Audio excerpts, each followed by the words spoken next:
powered by Riverside FM. All right, all right, all right. Here we go. We are back with another one. No games, just business podcast. Just I business. am just business.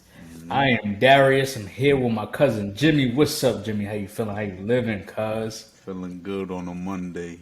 Feeling good on a Monday, man. We got the Monday Night Football going on as we speak on what we about to speak on, man. It's feeling like a beautiful week this week. Looking forward to week 5. We're gonna look back on week 4. It's a great weekend. How you feeling, Falcon fan? I'm good, man. I'm good, man. You see, we got to represent. Every time we get the dub, we got to represent the squad out here, man. We 2-2, should be 3-1, but we'll leave that for another day. It's all right. But yeah, man, we blessed to be here, blessed to see another day. We got some excited football, like you said, man. You got the Monday night showdown. I think it just closed out with the 49ers taking that dub, if I'm not mistaken. Yeah, they're doing it now. About 5 minutes left. They got 5 minutes left? Hey. Yeah. Hey. It's ugly then, right? 24-9, man. The 49ers, they usually have the Rams number, man. Every year. It's like it's consistent. It's weird, man. Kyle Shanahan got it, man. He got it. You ready? Versus the fake Sean, right? Oh, yeah. Fake Sean doing his thing a little bit, got his ring, but we're going to see what he do this year. I know that's right. Yeah, man, let's get into this, man. What we got on the agenda today, man? We're going to start with a topic that, we don't want to usually start with. We're talking about injuries here. We're talking about Tua Tagovailoa. Concussion protocol, what is to come? What will change? What will be the outcome of this event? We're talking about potentially people dropping the ball, or we'll get into it, man. From there, we'll go segue into topic 2. Two takeaways from week 4. We got even numbers here now, so some teams are 2-2. Right in the middle, we'll chop it up and really dissect that. We'll go into the backups taking over. We had Zeppi out there. We had Pickett out there. We had Cooper still doing his thing for Noah as a starter. We'll chop it up about those guys as well. From there, we'll go to 2 overrated and 2 underrated teams. Like I said, a lot of teams 2-2, a lot of teams 1-3, but with that record, don't tell the whole story. We'll get into that as well, and then we'll talk about the NBA preseason.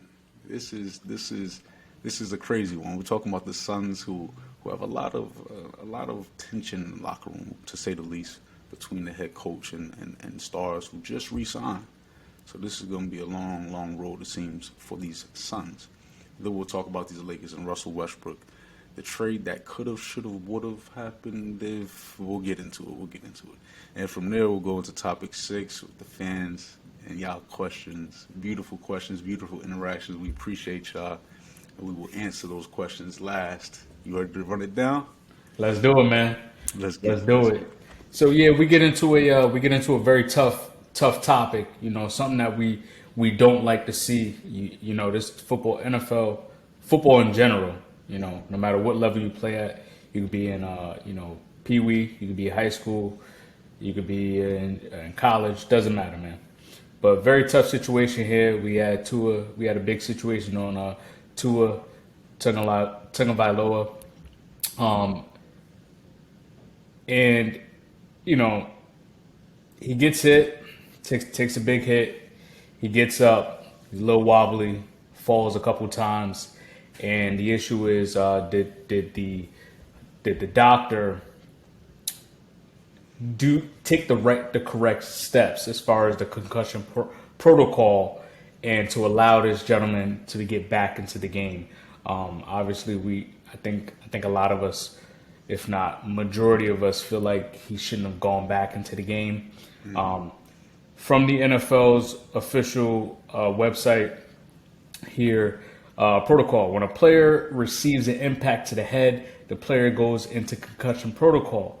If the player exhibits or reports symptoms or signs suggestive of a concussion or stinger, the team athletic trainer, booth ATC, team's physician, NFL game official, a teammate, sideline unaffiliated neurotransmitter consultant, or booth UNC initiates the protocol. The player is immediately removed to the sideline and stabilized on the field to undergo the concussion assessment. He showed all signs of a true concussion. As we know, the NFLPA did get involved, and that doctor was immediately fired. He was not a part of the Dolphins organization, so he was outsourced by the NFL, but he was immediately fired because allegedly, I should say, he did not follow the correct protocols, and there was some mistakes in his process. We then saw on Thursday night Tua takes another big hit, and we know that was ugly. That was nasty. I just hope that Tua's okay. I hope he can recover from this. I know he's out for week 5 officially. But, that's not what we want to see. We want these guys to be healthy, play a clean game. None of those are dirty hits. You could tell that the guy in versus the Bengals, he did try to catch Tua at the end. But, it happens, right? But we just want to make sure that these guys do get the proper steps. As far as a concussion, I can bring it, to myself. I did play college football at one point, and unfortunately, I did sustain a slight concussion my senior year. And I could tell you now, I didn't pass the concussion test when I was supposed to get back on the field. But as a player, you want to get back on the field, right? You're like, hey, I can't let my team down. This is what I want to do. It's my senior year. You're thinking about a lot, right? Tua's thinking about, this is my big year. I'm playing well. The team's doing well. This is a big game. So of course he wants to get out. So he's like, oh, it's my back. It's my knee. It's my ankle. So he's trying to find every way to get out of it. But as a coach, I blame everybody, right? As a coach, if you see this kid as your son, you wouldn't want to see your son in that situation. I'm not saying he did this purposely, but I think that you should have just pulled to it. You got to save the player from the player, because at the end of the day, the players want to play. This is what they do for a living, right? They want to compete. They're warriors. They want to play. So sometimes you got to step in and say, I can't let you do this. You can't do this to yourself. We need you this one game. We don't need you this one game because I need you for the next 13 other games. So I can lose you for a game and a half. We got this. But when you come back, I know what you're going to do. But just take it easy this one. Take a step back. So, I blame everybody in the situation, and hopefully moving forward, I'm sure it'll get adjusted next time. Everyone's going to know and realize what they need to do in those situations, and it'll get better. I'm glad you ended with it will get better, because I truly believe it will get better. And sometimes terrible situations have to happen for things to get better. And I believe this is a terrible situation. Across the board, I do believe blame needs to go everywhere. Nothing's 100%. So the one person who did get fired, to me, all that blame is not on that one person. I believe, like you said, I've been, I've had concussions as well. And in that moment, every concussion is different. But in that moment, knowing your body and knowing that something's wrong is something a player can do and your teammates can do, something your coaches can do, something the trainers can do, something the water boy can do, the ball boy can do as well. I believe going forward, the NFL will and already has made a change. If you just look at this weekend and the multitude of players who were benched due to concussion protocol. But i.e. Brian Hoyer. Yes, Brian Hoyer. You got Amos from the Packers. You got a couple guys. Now, as far as the NFL, they drop the ball to me over and over and over again when it comes to what's important and what is not. And it takes situations like this for things to come to a head and for things to really be to really change. But the biggest difference I see in the new protocol is the gross motor instability, and that's coming from Mike from the NFL's NBC.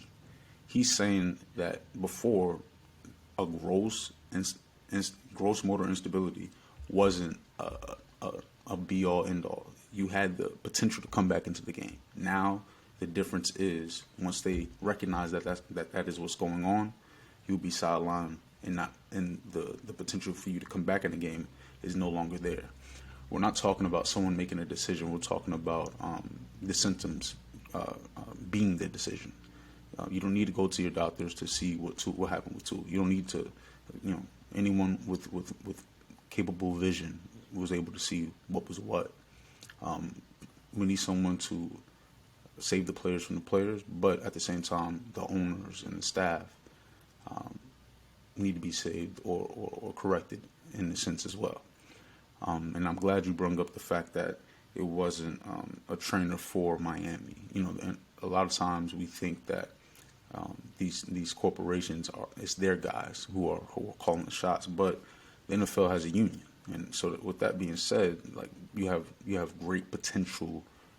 It's a great sign for the NFL going forward, because without that being there, we might be talking about an example that was not set, someone not being fired, someone not being held accountable, when that's the key when things like this happen. And hopefully we can get better and not prolong this too much, and move forward in a positive direction. Yeah, for sure. And we hope Tua, we hope he's okay. We do hope he gets healthy first, and then we hope we see him back on the field, because that's not, this is something that you can't play with. Right. Definitely right, man.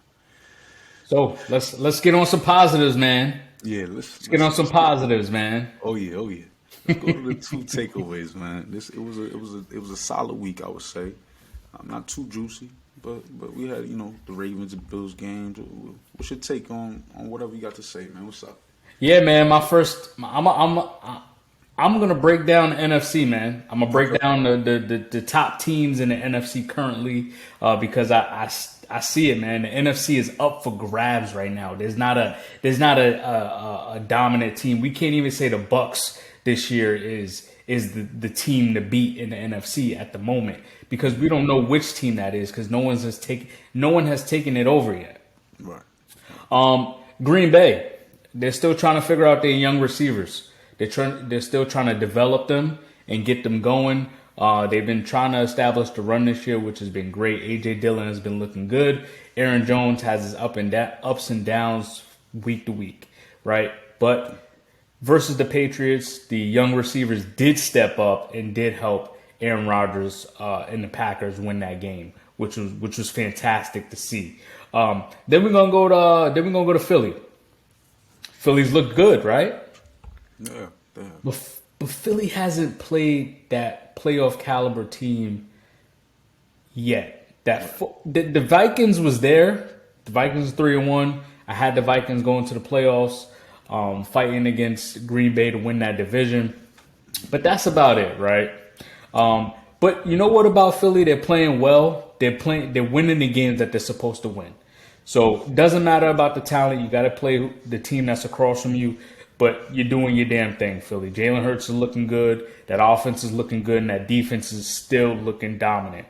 Mm-hmm. So they're winning the games that they're supposed to, but hopefully we're able to see them against a playoff caliber team again. And hopefully they continue this streak in the playoffs. Then we're going to go to the Vikings. I just need them to stay consistent. I need them to stay consistent. Kirk Cousins got to stop turning the ball over. Defense still got to play. Dalvin Cook, hopefully we can see him stay healthy. Justin Jefferson has his ups and downs so far this year, but hopefully he can pick it back up, because when he has big games, he has really big games. He can go for 150 plus easily any given Sunday. So then we're going to go with the Rams. They just got steamrolled by the 49ers like they usually do. But the offense got to get the ball rolling. What is going on with this offense. Again, they can't run the football. Yeah, that line is in shuffle mode. And that's not a system where there's a revolving door. Exactly. What is going on in LA? It's not an end all be all with Cooper Kupp. He can't do it all by himself, and he's the only one that looks good. Right. Matthew Stafford looks like he's hurting. Something in his elbow or something's wrong with him.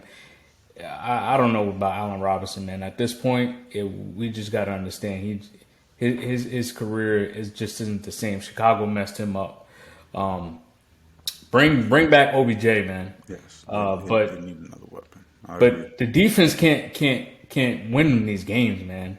The defense can't bail them out because you need the offense to score points, and they're not putting up the points that they're supposed to be because they don't even have a balanced offense right now. So offensively, they got to step it up. Then we're going to go to the Cowboys. Mm-hmm. Cooper Rush looked good. He looked solid so far. Mm-hmm. But besides Cooper Rush and the defense and CeeDee Lamb, you know what? The receivers are actually playing pretty well. Yeah. I'm talking about this run game. Oh. What is going on with this run game? Zeke? Yeah, he got a lot of carries. Oh, my God. Zeke just looks slow. He looks heavy. He's not explosive.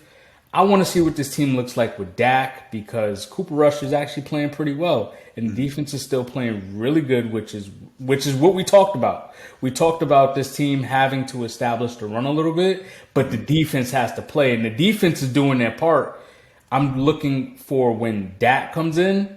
Dak, you gotta get this team in the playoffs because if you don't, I don't know, man. Cooper Rush, I don't know, man. Get that man in there. And then you know what? This is a surprising team in the NFC that's playing pretty well, man. The New York Giants. My boy Saquon is here, man. My comeback player of the year, man. He cooking up so far. You talking about 150 from the running back. He's dynamic, explosive. He's everything for the Giants. For sure. And again, I don't like seeing people getting fired from their jobs. But that training staff has to get fired. Fire everyone.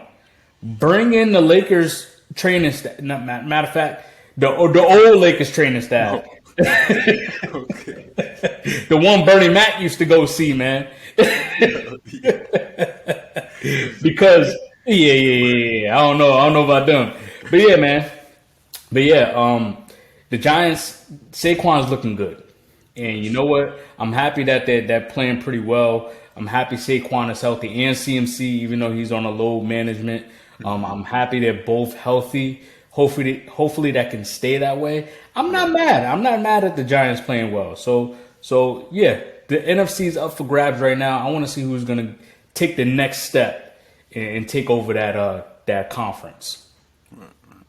I like it, man. I like it. The NFC, we thought, maybe 2-3 teams going in, but it does look like it's up for grabs. That pool is definitely extended.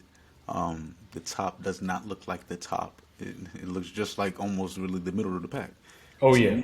The Eagles, though, with all that being said, the Eagles will be the number one seed. That's my number one. It's trending in that direction. And they're only going to lose 2 games. I believe the 3 games that they potentially will for, because they played the Cowboys twice, I believe they'll lose to the Cowboys one time. I believe that the Packers or the Colts will win. I believe it will be the Packers before the Colts, unless the Colts are in dire situations. You know what they do in dire situations. Now, with that being said, the Eagles, the O-line and D-line, we can argue the top 5 in both, maybe top 2. And that is what they can hang their hat on. Their defense, the secondary it's crazy right now. You're talking about Slay, a top 5, top 10 corner in this league. You're talking about Fletcher Cox and Jordan Davis, the way they're able to stuff the run. And you got Bradbury back there. They have a lot of weapons, a lot of different things, a lot of different ways they can beat you. Bradbury is a sleeper at corner. Very much. That was a great pickup by them. And he definitely helped the Giants out last year as well. Now, as far as the Eagles and what I believe they can do because of that line hasn't been challenged. And like you said, that playoff team, the Vikings don't have that line. The Colts, yeah, offensively, you got the Packers. They can get out the quarterback a little bit. They could, but until they're truly tested, which will happen in the playoffs, I think this team will do what they need to do. They take care of business, and but in the playoffs, I think that favorable schedule will bite them in the butt when it comes to playoff situations and going against contenders, true contenders. You're not having to go against a dog on the other side offensively. You're talking about Trevor Lawrence, who had a trash QBR this week. He didn't play his best, and I'm looking for the Eagles to go against a quarterback who's playing good or well, and they have to match that. My other takeaway is going to be the Patriots way is well and alive, man. I got to shout out Jack Jones, number 13, the rookie. Yeah, that was a good pick. That was a good pick. Great pick six, and in the first play of the game, he forces a fumble. He played well. He recovered the fumble. He played well, man. There's always these no names. You're talking about Malcolm Butler, players like that. I believe Jack Jones can be that guy. The Patriots way is well and alive. We're talking about Zippy pushing that bad man to OT with the mind of Bill Belichick behind him. Bill Belichick was fired up. I like to see it. I love positive passion. I love negative passion. I love you throwing your mic on the ground, showing your team that I don't care if Mac is not here. I don't care if Brian is not here. We here to win the game. The Patriot way it tastes so good. It's just it leaves me speechless. It leaves me speechless. Now for like 2 decades now, man. And I just would like to say the Patriots way is well and alive. I'm proud of y'all boys pushing that the Green Bay team to an overtime battle. I can respect that. I can respect that. Okay. I can respect. We'll get into Zappy a little later, but I could definitely respect it. Y'all did play a very tough football game. I was rooting for y'all, man. I'm like, get the Packers out of here, man. Pack them up real quick. Pack them up and ship them out, man. Get them out of here. We're going to talk about the Packers a little later, too. VP race. Looking fun right now. Looking real fun. I know you got Pat Mahomes. I got Josh Allen. But we got 2 other contenders in there, man. We got Lamar Jackson. He's tied for first in passing touchdowns with Jared Goff and Patrick Mahomes at the moment. So we got Lamar, and he's leading all quarterbacks in rushing yards right now. He's looking super dynamic. Pat Mahomes, only 2 interceptions on the season so far. And did you see this man's like a magician out there on the field, man. Like no other can. This man is something different. One of one. Oh my goodness! So yeah, you got him. He went out there and beat up on the Bucks real quick. You also got Josh Allen. I love the resiliency. I love the resilience that he showed, the toughness that he showed, leading that Bills against a tough Ravens team. That was a good win. That was a really good win. And then you got Jalen Hurts. Jalen Hurts is down there leading this Philly team 4-0. He's looking like the captain. He's looking like a true leader for this team. And I think the consistency of that team can help him win an MVP if they stay undefeated. Like you said, if they lose 2 games, I wouldn't be surprised if he won MVP. Yes, I definitely agree with that, man. Shoot, if Tua gets healthy, he might be a sleeper too. Who knows? He's up there in passing yards. Man, and the MVP race for me, it matters. It definitely matters, but guys are definitely different in the regular season as opposed to when it's time to really win in that postseason. And MVPs, I associate wins with that, not just stats. You could be the top pass rusher.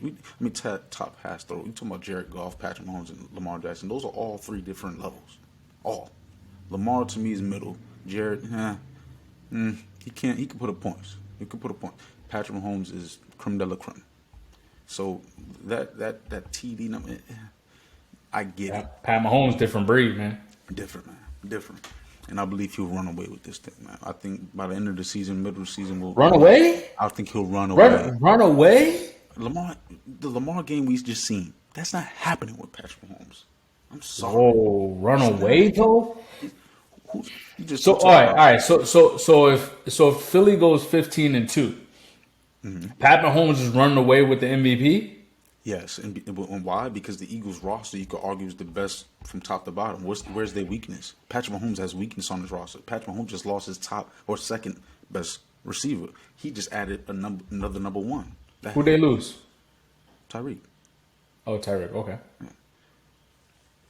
But then them Eagles have a lot of different things you can hang your hat on. You talking about a top 5 corner, a top 5 deep nose guard, a top 5 line, a top 5 maybe receiver at the end of the year if AJ Brown keeps eating up, or top 5 receiving core maybe. You talking about dynamic duos, Jalen Waddle, Tyreek, Smith and Brown. They killing it over there.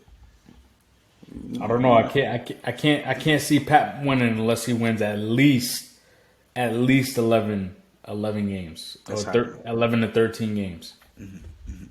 He on a mission and shit. He on a mission. Lamar. Oh, he's definitely on a mission. Lamar is too. You know, it was a tough game. We'll get into him as well. But this man Patrick, he's ready. He's set and he's ready to go. You ready to go to this next topic? Let's do it, man. Let's go. The backups applying pressure, man. They on their neck. Kenny Pickett, Zeppy, Cooper Rush. They all over the place, man. You want to get started with these young guys, or what's up? Yeah, man. So I'm gonna break it down here. So we're gonna start off with your boy Zeppy. Made his NFL debut as a rookie. He went 10 for 15 on 99 yards and a touchdown. Yeah. He played solid. He did what he was supposed to do. Right. He didn't turn the football over. That's what we need you to do is game manage. That's what Tom Brady did for no. Let me take that back. But you know what I'm saying? That's what Mac Jones does, right? That's the Patriot way. Don't turn the football over. We're gonna play defense, and we'll be okay. But a lot of his passes were you know, you got to get him acclimated. This is a very tough Packers defense. You're playing in Lambeau. That's another tough position. This is your first game. You're a 6th round draft pick. You know, so a lot is going through your mind here. But a lot of his passes were either, you know, drags, short drags, or bubble screens, or screens in general. So the passes he did throw down the field, they weren't accurate at all. A lot of them were thrown right to the ground. But he did move well in the pocket. He sensed pressure very well. He was poised. I liked it. But obviously we know when Mac Jones comes back, that's his spot no matter what. Because I think the passes he did miss, Mac Jones would have made that. True. So Mac Jones, he's going to get his spot back. Cooper Rush. Cooper Rush got Skip Bayless thinking Cooper Rush is the best quarterback in the league right now. So I don't know. Jerry Jones said if I got a quarterback problem, then that's a great problem. So I don't know what's going on in Dallas. I don't know if they're turning on Dak. Who knows? But he's playing well. I got to give it to him. He's playing well. 0 turnovers. That's what I like to see. That's important. Don't turn the football over, right? 95 passing rating. You're playing well, Cooper. You're winning games. You're not turning the football over. You're doing what you're supposed to do. You're getting CD the ball. We love it. I do think Dak is going to take that spot back when he comes back, obviously, because that's the franchise. But hey, if Dak, you don't get this team to the playoffs, and you start losing games, and you start getting down like you were before and throwing 300 to 400 yards in the fourth quarter when it's bum time, then we're going to need to look in a different direction. But I'm going to say he's going to come back and take that spot. But I don't know, man. Cooper Rush is playing pretty well. So we'll see. Third one is Kenny Pickett. Yeah.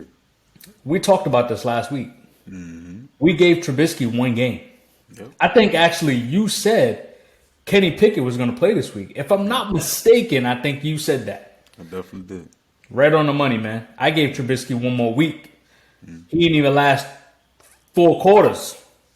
So in his debut, he threw 3 picks. Whatever. You're a rookie. 2 of them. Yeah, exactly. Two of them were lob passes. Whatever. Give me that. But he showed some flashes though. He Yeah. wasn't afraid to throw the ball downfield. You could tell he runs very well. He's a very mobile quarterback, and he had 2 rushing touchdowns. Yeah. Whatever. Hopefully, Mike Tomlin can develop him. Um, and they continue to move forward, right?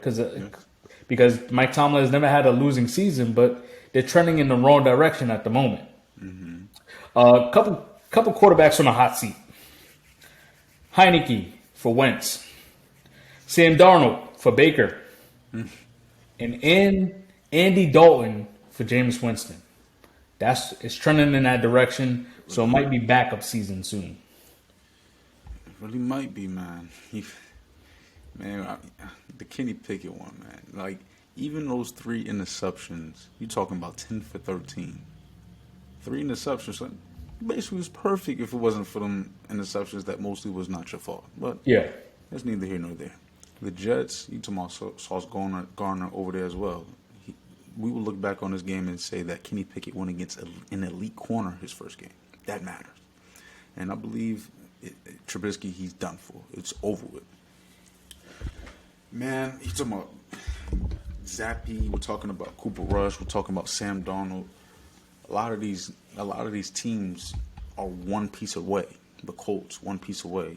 The Cowboys, we don't even know. Like you said, we don't know what's going on there. Jerry Jones is willing to get likes and clicks and shares when it comes to that quarterback controversy, as opposed to, you paid your guy already. Back your guy. Like, there's just certain things that you just don't do when you're saying this is my franchise guy. For them to even be playing with Dak like that right now is crazy to me. Cooper Rush is 4-0, but were there any impressive wins? You talking about the Commanders? Was that impressive without Chase Young? Carson Wentz. I hope my backup's better than Carson Wentz, because Carson Wentz is trending in the direction of a backup, like you said. Taylor Heineke knocking on the door. I'm surprised they didn't put him in this week. So surprised. But we'll see him very, very soon. Zappy, he's not coming for Mac like that, but with a great mind behind him, I believe he has a bright future. Maybe that's some trade bait. Maybe Mac is knocking on wood. Maybe Mac's injury prone, and we got Zappy there. Like, in today's game, you need a great backup. Look at the 49ers. I'm not saying, I'm not saying that we need it, but to have one is an amazing thing. You're talking about the Steelers with Kenny Pickett. I want to touch on Kenny Pickett one more time. 20 points twice this year. 20 or more points the Steelers got. The first time was against the Bengals, week 1, overtime. They got to 23 points. And then this week with Kenny Pickett, they got to 20 points. This team is way more explosive than 20 to 25, 24 points a game. You're talking about Claypool, you're talking about Washington and Najee Harris. They have the potential in a division where it's 2-2 across the board. Kenny Pickett is in there at the right time. Now they're going against these Bills next week. It's going to be tough, but you don't got Tre'Davious White over there. Poyer's back. Like you said, Hyde's out for the season. Poyer made a big play. 2 big plays. Caught 2 picks last week. I mean, this past weekend. This Sunday. Oh, yeah. And we gonna really see what Kenny's made of quickly, but this team is poised for success, and I'm going to touch on them a little bit later on. You ready to get into this? Let's do it. Underrated? Let's do it. Go ahead and start it off, man. You know what? I think I'm gonna go ahead and I feel like talking about these Steelers, man. I'm gonna start with the underrated. I believe the Steelers are that team. They are an underrated team. They are 1-3. T.J. Watt will be back. Minka Fitzpatrick is still there. I just spoke on the offensive weapons they have. Kenny Pickett will play to win the game as opposed to Trubisky playing to not lose. Trubisky was scared. Trubisky's been scared. The Bears messed him up just like they messed Allen Robinson. They messed Trubisky up. I believe Trubisky had potential. Oh, my goodness. Until the Nagys. Like, what are you doing? We have to put a mobile quarterback in better situations. Justin Fields is not doing too well either. Hope they don't mess him up. But Kenny Pickett, along with a great mind behind him, Mike Tomlin, was going to be able to do something this year. I'm not saying they'll make the playoffs, but next year they will be a force to be reckoned with. From there, I want to go to my other underrated team, the Bills. I believe this team is underrated, and yes, we do have them as Super Bowl favorites. Most people do, but I still believe they're underrated. This team will be an all-time great team. I believe they're proving it early on in the season without their stars. They're still able to make big plays and be in big games against contenders. You're talking about the Dolphins. We're talking about the Ravens. You're talking about White not being there. We're talking about Hyde not being there. Poyer just coming back. Von Miller, he's very impactful, but you're talking about the combination of those, the pass rusher, the back end, the safety, the versatility, Josh Allen. You're talking about having the same amount of carries as Singletary and exceeding him in yards. He is the run game, much like Lamar. Yeah, he's their work.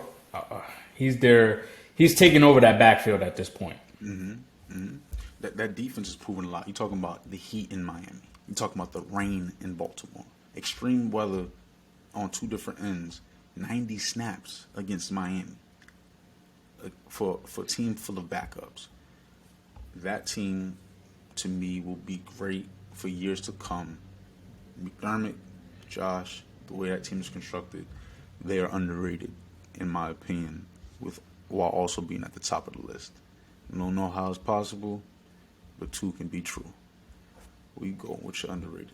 Yeah, I could agree that the Steelers is definitely underrated. I think a lot of critics and people have counted this team out because they lost games that they're supposed to win. They were supposed to win that Jets game, no matter what. But the Jets is playing just as tough as a lot of other teams that, like, I'm just surprised how teams aren't steamrolling over the Texans, over the Lions, over the Jaguars, over the Jets. Like, these are teams that usually get steamrolled, and these teams are playing the solid teams and even good teams just as tough as anybody. It's true.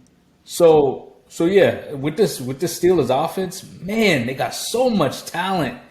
They're not even using Claypool. Deontay Johnson isn't even having the start of his season as he had last year. You have Najee, who's been pretty banged up, but come on, he's a dual threat running back, catching, running the ball, right?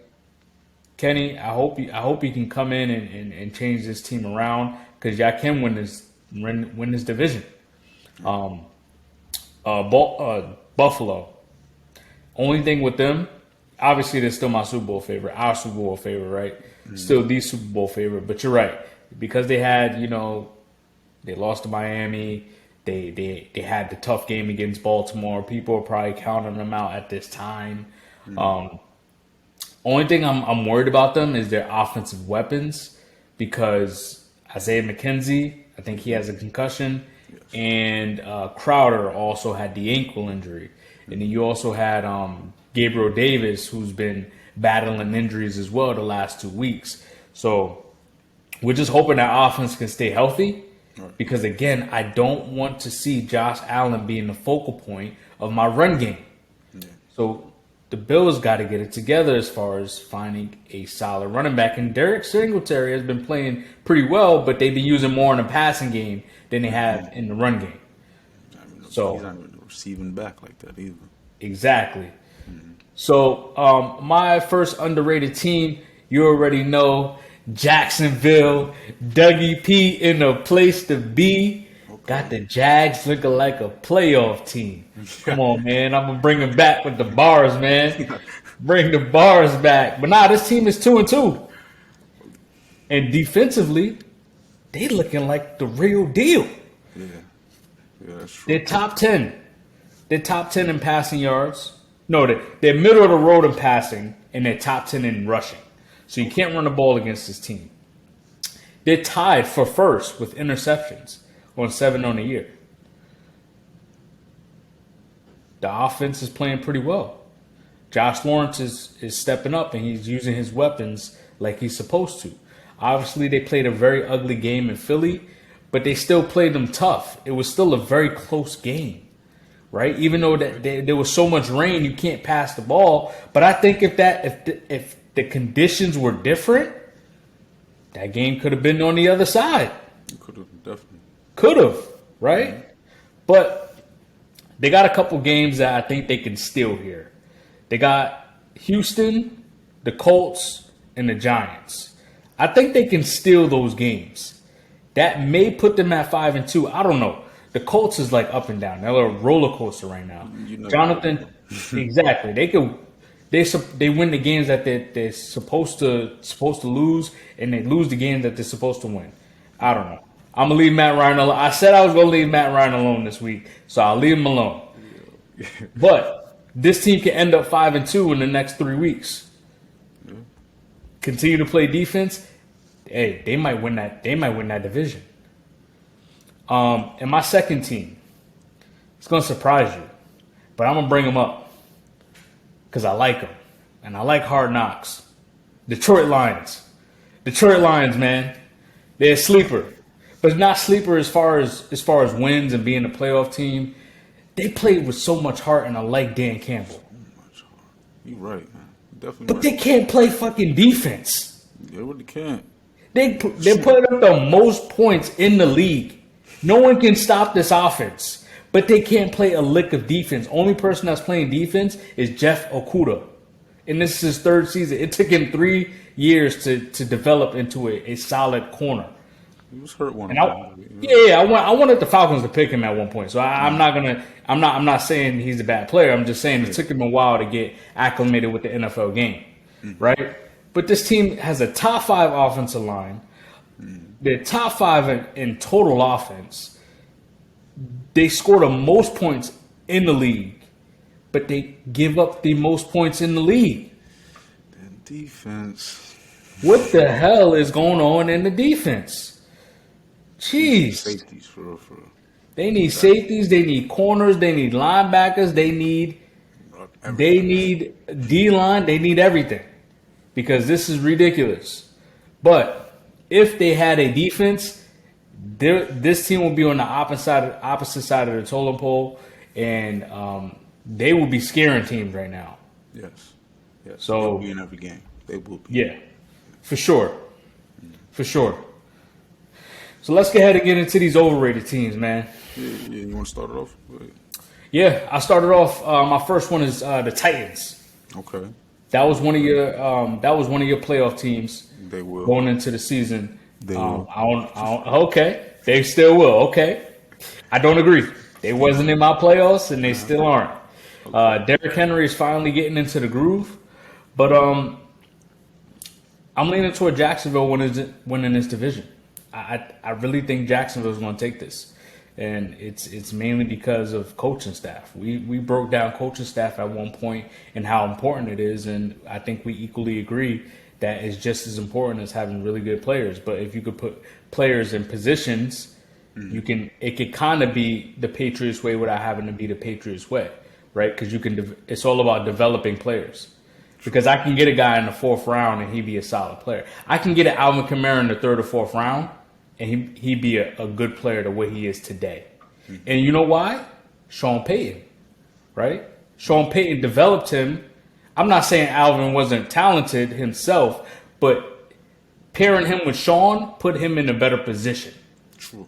You're going to maximize that talent. Exactly. So this team is in the middle of the road in offense, and they have a horrible pass defense. Trey Burks just went down. I don't know. I just don't see it with this team, man. I just don't see them.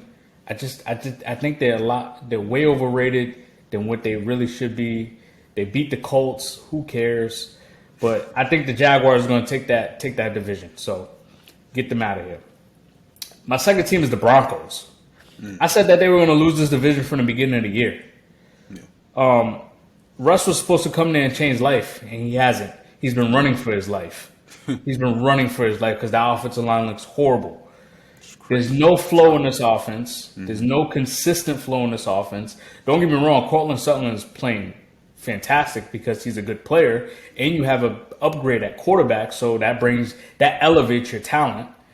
Great. Jerry Jeudy's finally playing well now that he has a quarterback, and I wanted Jerry Jeudy on the Falcons at one point, just like I wanted CeeDee Lamb. But we took A.J. Terrell that year. They took CeeDee Lamb right after us, the Cowboys. But you just lost Javonte Williams, your number one running back. Yeah. Now you got to rely on Melvin Gordon, who's leading the league in fumbles at the moment. You got to hold on to the football, man. I won't be surprised if Mike Boone takes that lead role, and then Melvin comes in as like the third down back. Yeah. Um, Yardage. you lost Javante Williams for the rest of the year. Randy Gregory's out for 2 to 4 weeks. Man, I don't know. I don't think that the Broncos has it this year, but my prediction was for them to always be better next year. I thought next year was their elevation year. This year was going to be like a slow start. Next year is when it's like, all right, let's ride now. Yeah, we can use that now, Russ. Okay. Okay. Them Titans, man. Yeah.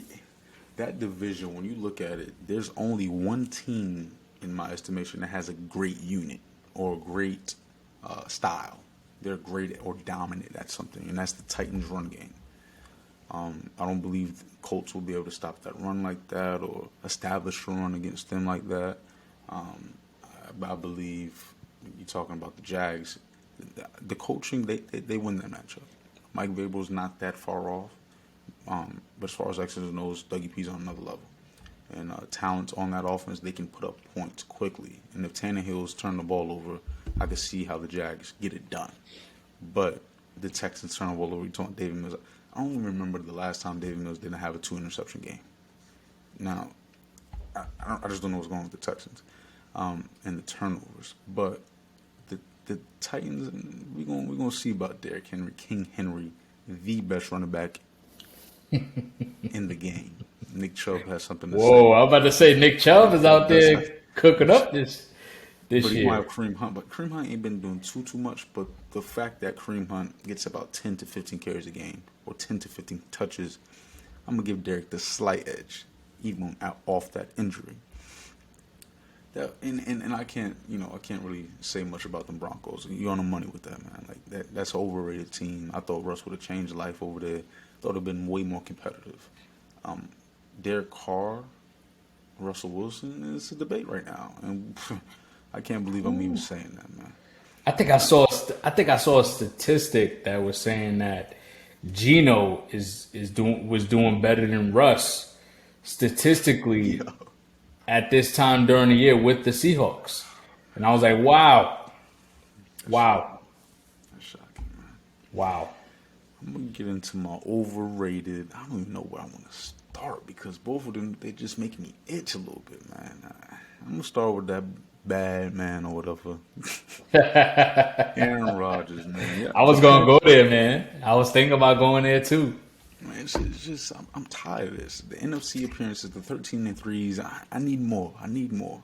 And the 3-1 start is not very impressive. It's an overrated start to me. You talk Yeah. about you beat the Vikings. I mean, my fault. You lose to the Vikings. Justin Jefferson goes off, and Jair Alexander was in that game.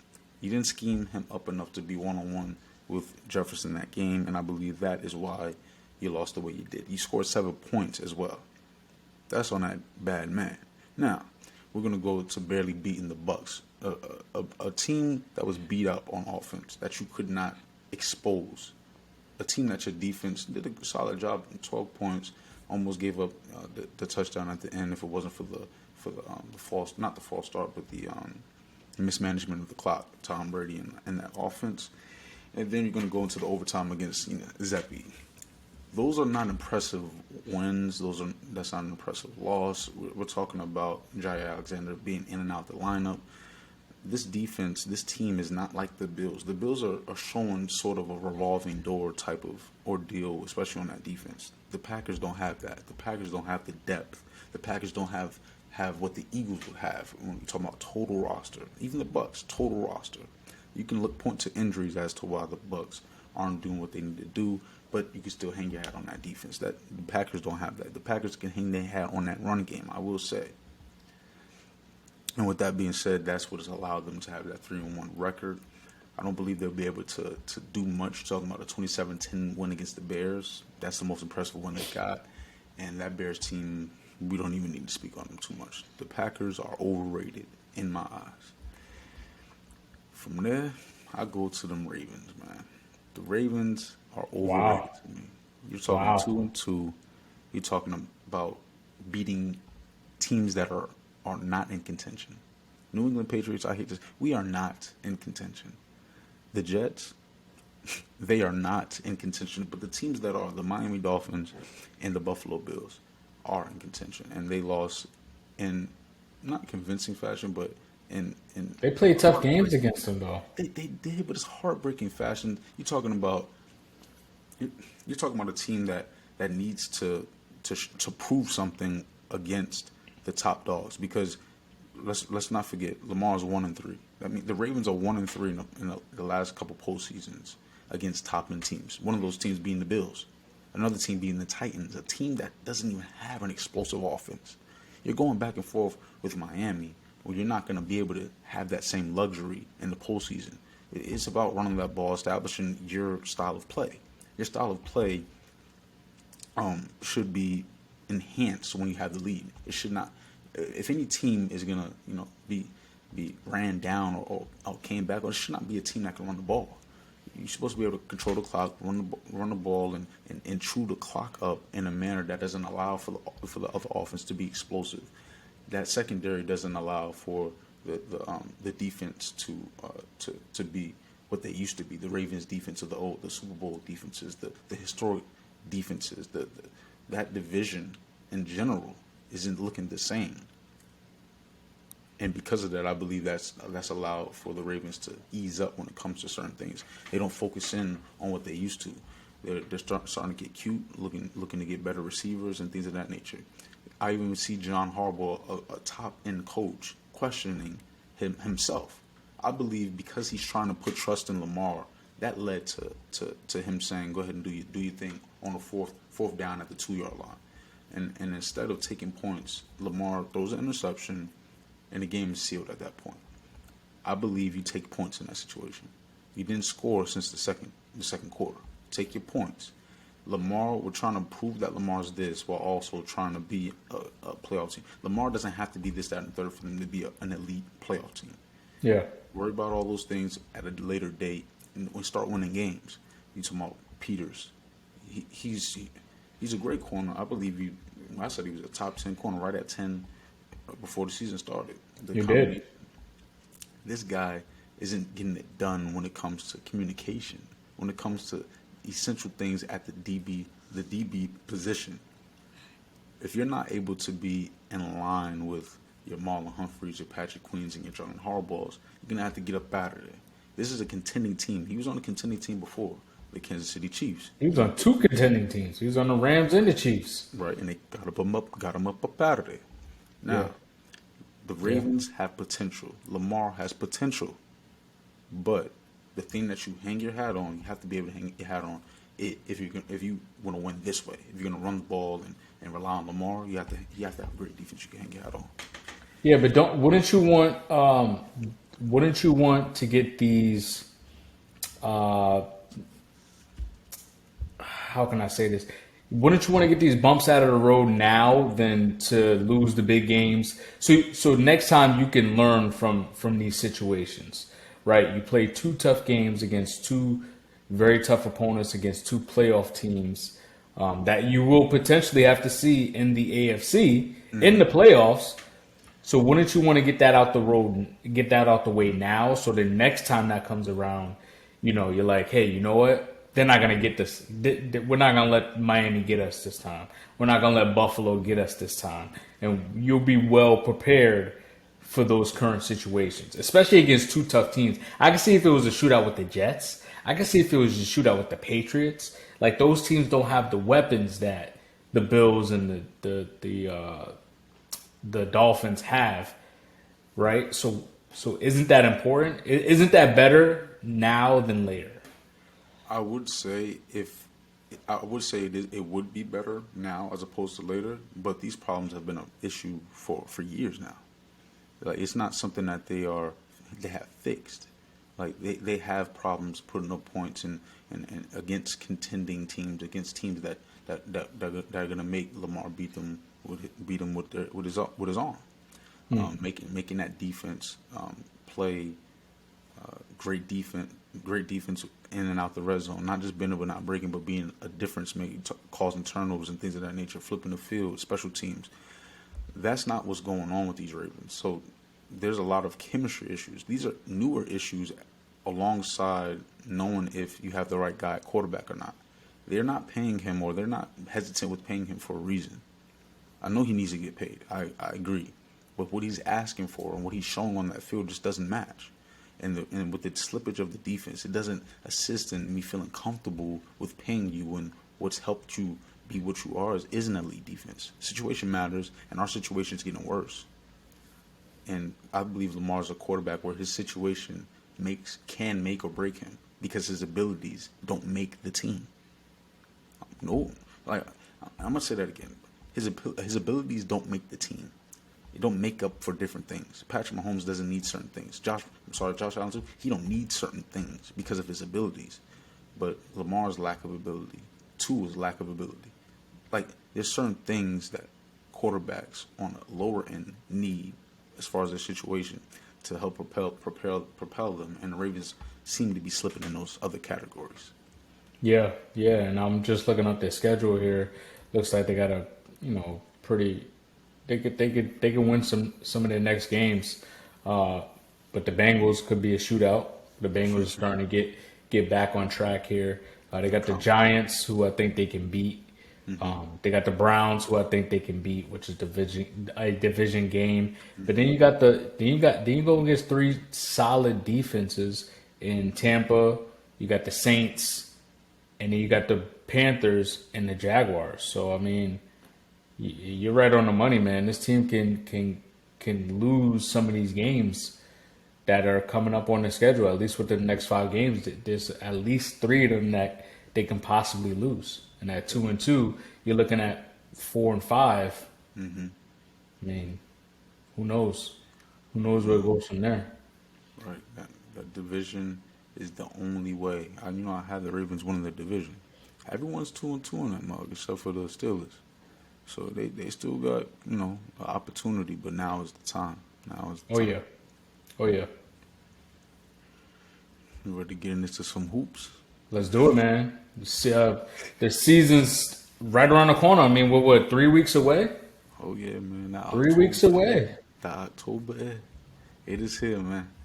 NBA preseason buzz, man. Them Suns or them Lakers? Who you feeling first, man? What you thinking? We're gonna start off with the Suns, man. So the Suns lose to a non-NBA team, and then Monty and Ayton hasn't even spoke since he signed his contract to get back with the Suns. Crazy. After they didn't want to let him go. Mad. He was out. He was going to Indy.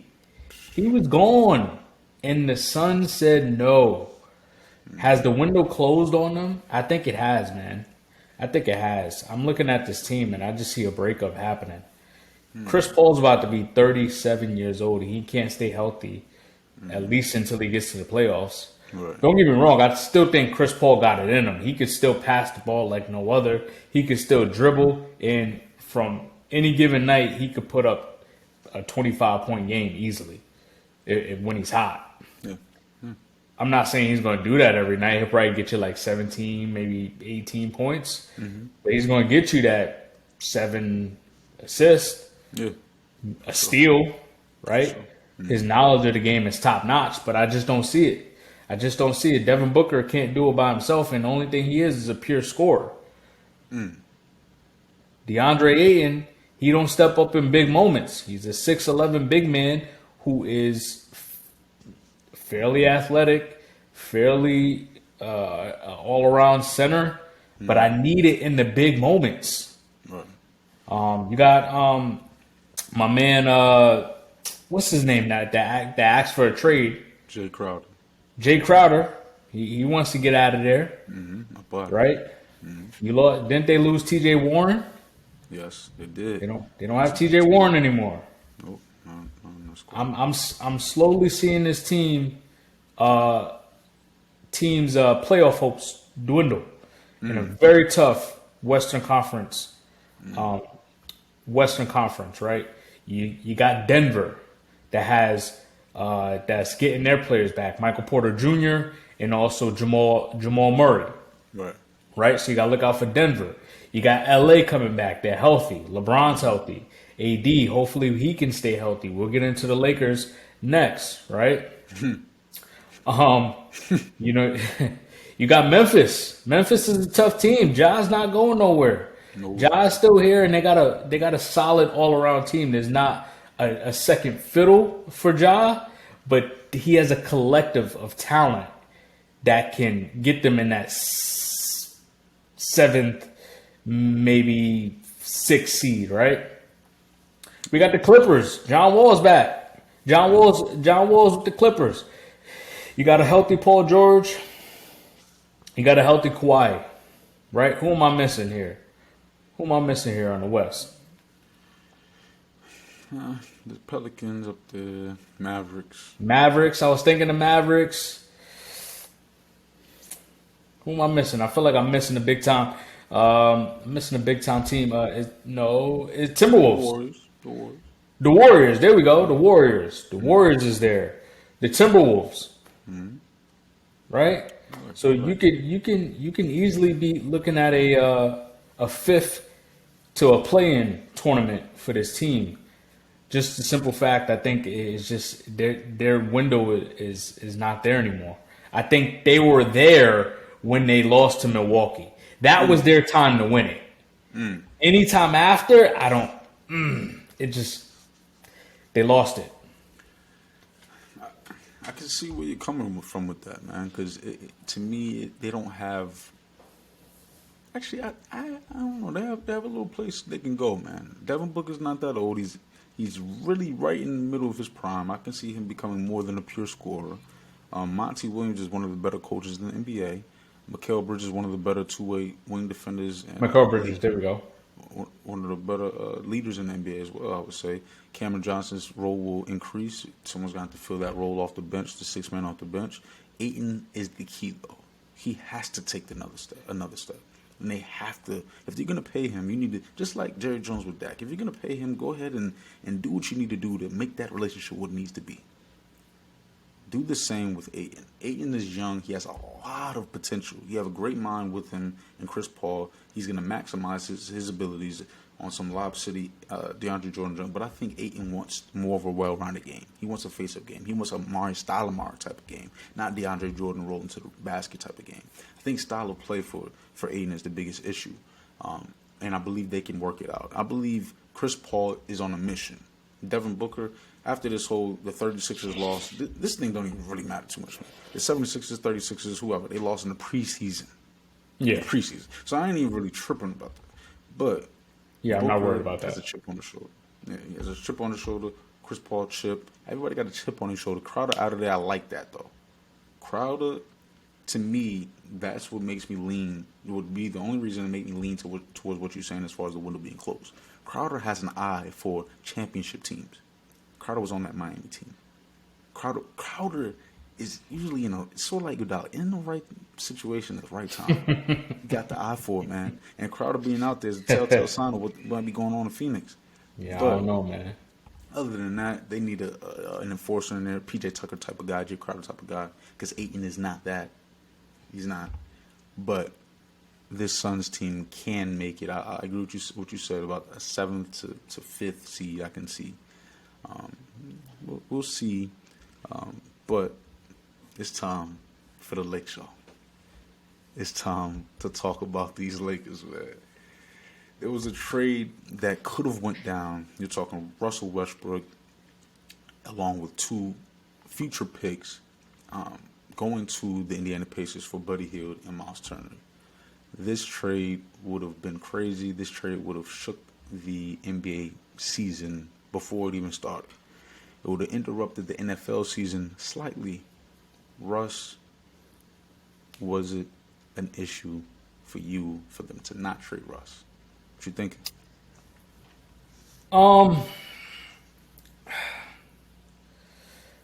I see it both. I feel like I see it both sides, right? Okay. I see the Lakers saying, "No, we put this together." As far as bringing Russ in, as far as the organization saying,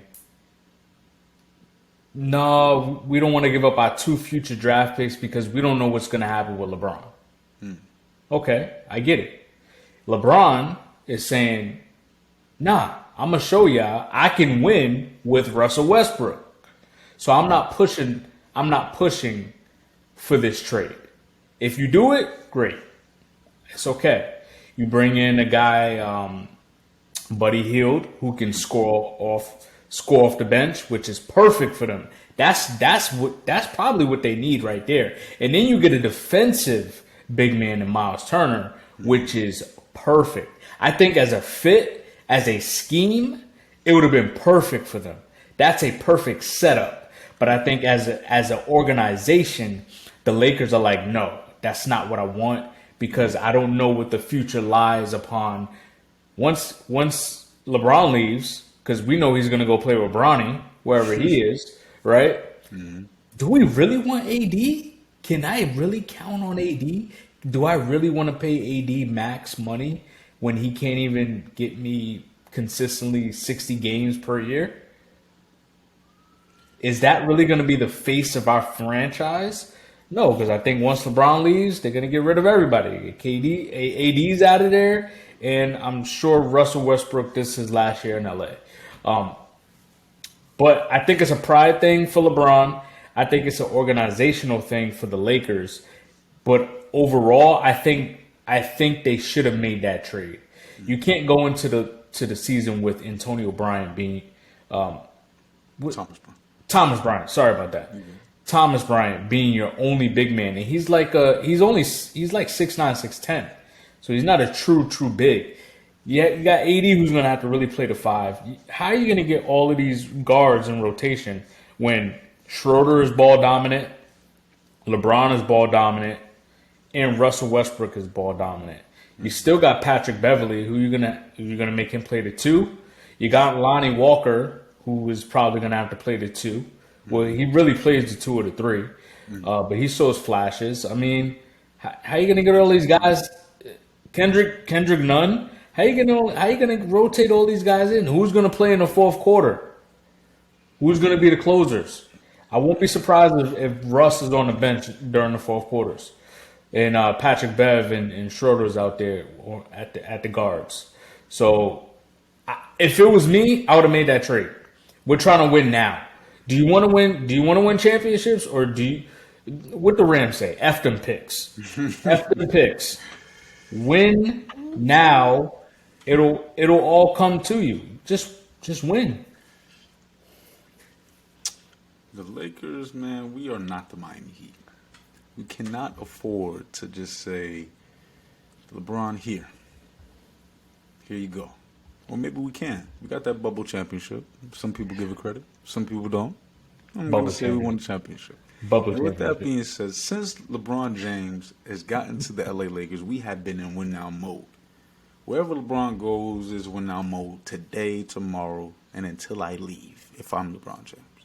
So, if you were the LA Lakers, you can't pick and choose when you want to be all in or out. You gave up Lonzo. You gave up this. You gave up that. Brandon Ingram. You gave the list. That was a very young team. That was a very young team they blew up. It's crazy, man. Like, so why are we acting as if we don't want to give up picks or assets now? No. You already started. Go ahead and continue. Let's go ahead and try to get another championship. Go ahead, get Russ out of there. I'm a Russ fan. Get Russ out of there. This ain't Russ in his prime. Got to go. We need spacing. We need shooters. We need reliability defensively because AD, he doesn't want to be the anchor. Maybe he can't be. Maybe his durability is why he can't be the anchor. And with that being said, to my LeBron James-led team, spacing matters the most. 3-and-D ability matters the most. Miles Turner is one of the top 5, I would say, centers who can stretch the floor. Miles Turner's and he can shoot. Yes, he can. And he can shoot. That's what I'm saying. How you not take that trade all day? You get out of Russ's contract. You got Buddy Hield to put up give you 15 points easily off the bench. He's easily top 10 in 3-point shooting as well. Buddy Hield is a knockdown 3-point shooter, up there with the best of them in the league. LeBron would maximize that on another level, and that would be a championship team. That spacing, along with the top-end talent, LeBron, AD, and you're getting the assets for the star of Westbrook. You're getting comparable value there, maybe more. That's why Indiana didn't want to do it. Well, actually, the Lakers didn't want to do it. If I was Indiana, I wouldn't want to do it because you're not getting enough. Those picks, they're expiring contracts. I believe Miles Turner's expiring contract. But other than that, I don't really see too much upside for the Pacers, so I don't even know why they would accept that deal. Lakers, I don't know what y'all thinking. Should have taken it. Westbrook is there for another year, it seems. And there's one more thing I want to say about those Suns. And I heard a stat, or I heard a line where Luka's team was the last team to beat a pro team in the circuit before the season, after the season, whatever. Now, the things are shifting. They've been shifting for a while now. And I believe that the competitive nature is just different nowadays than it was before. But the skill worldwide has gone to another level. So the combination of both is what was led this throw-off team, this off-brand version of the 76ers, the 36ers, to be able to beat the Phoenix Suns. It's not far-fetched in this era. Skill is on another level throughout the world. Now. Yeah. No, I agree. I don't. That game is nothing, man. That game is nothing. This ain't the regular season. Who cares? This is basketball. I got an 82-game season I got to worry about. I'm not worried about the 33ers, the 66ers, whatever their team name was. I don't care. I'm about to go face LeBron in 2 weeks. You think I care about who Joe Schmo on the 33ers? I don't even know the team name. I got to go play LeBron and the Joker next week. Come on, man. But still, yeah. The Lakers should have did that all day. And if I'm Indiana, I'm not sending that trade. But then again, it depends on what you're looking at as far as the organization. I think that they might be trying to blow up the team as well. They're just trying to get the draft picks like Houston, like the Thunder, right? You see what the Cavaliers did with their draft picks. They've had some solid picks, and then you bring in Spider. That team, we talked about this. That team is looking like a tough team. So, yeah, we definitely gonna ramp up this NBA talk. Oh yeah. All right, y'all fans, beautiful. Yeah, fans. man. We appreciate the support before we For get sure. into it, man. These questions you guys got for us, man. It's exciting, man. The fan interaction. We're gonna answer y'all questions and get at it, man. You want to start it off? Yeah, man, for sure, man. So first, like Jimmy said, man, we appreciate y'all asking these questions. We appreciate y'all tuning in. So this one's for y'all. First question here is from Rich Marcelli, aka Black Rich. What's up, my boy? His question is, the 49ers aren't running the ball. Do you think the Niners front office is setting up Jimmy G to fail based on his contract? I don't think they're trying to set him up to fail. I think for this team, it's all about game script. Elijah Mitchell averaged 18 touches per game last year. That's not including Debo's touches, and you sprinkle in a little bit of Jeff Wilson, right? This year, the game script has been a little different. At first, they had a dual threat quarterback. They had Trey Lance in there. So he's stealing touches from a lot of your running backs because your so-called pass plays sometimes ends up as a run play for him, right? Because he's looking to run the football on the ground. Right. And then you also talk about running back health. Already, Elijah Mitchell's already hurt. The 49ers have been consistently, for some reason, their running backs can't stay healthy every single year for at least the last 3 years. So you see Debo isn't even running the football as much as he was last year. True. So you're trying to stay healthy on that side as well. You don't have Trent Williams. You don't have George Kittle. They're big in the run game, right? So again, I think it's all about game flow. Honestly, I think Jimmy G actually is a better fit for this offense than Trey Lance is anyway. I think he's able to get Debo the ball more. I think he works well with Kittle. I think he can game manage better. And honestly, it has nothing to do with his contract. He took a pay cut, but majority of his contract is being paid off playing time. So the more he plays, the more he gets paid. So honestly, if it was about that contract, he wouldn't be in the game right now, right? And he has a no trade clause. So they want to pay him because they want to win games. That's what they're here to do. So honestly, I think it's all about game script. The only game that they were able to really control the game was this so far has been the Seahawks game, and they won 27-7. Right. And they had 45 running plays during that game. So you can see when the game script goes in their direction, they're looking to run the football, but this is a different team now. So I think it's all about game script for them. If they control the game, they will run the football. And trust me, it'll happen again. Elijah Mitchell hopefully comes back this year. Jeff Wilson has been playing pretty well. And, so like I said, Debo isn't getting the ball. So they'll eventually start running the ball again. I definitely agree with that. And this next question is going to come from Mr. Billy on my YouTube channel. Mr. Billy had a question. He said, three game winning blocks in one season. Is that an example of a bad defender? We're talking about Nikola Jokic here, the Joker.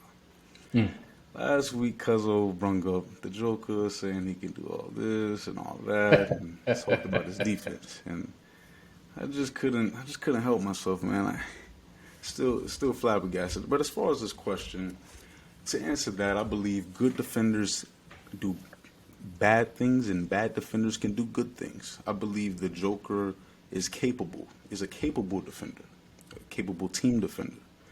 I like to point to an example of James Harden in the bubble. Some people credit the bubble, some people don't.